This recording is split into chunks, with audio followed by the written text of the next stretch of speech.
శంతాగంగనులకు బిడ్డలు కలగడం ప్రారంభించారు. వరుసగా 7 బిడ్డలు కలిగారు. 7 బిడ్డలని పుట్టిన వాళ్ళని పుట్టినట్లుగా గంగానదిలో వదిలేసింది.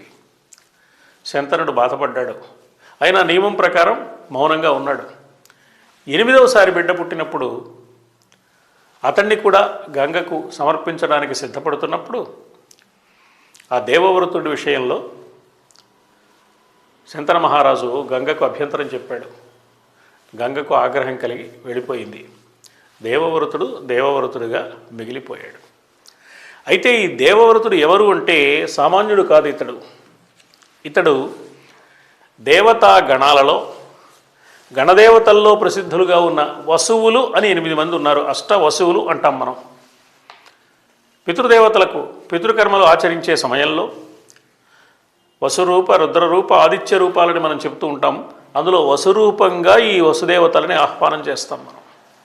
దేవతా అంశ కలిగిన వారు, దేవత స్వరూపాలు. వారిలో 8వ వసువు ద్యు అనే వసువు. అతడు తన భార్య కోరిక మేరకు ఓ పని చేశాడు.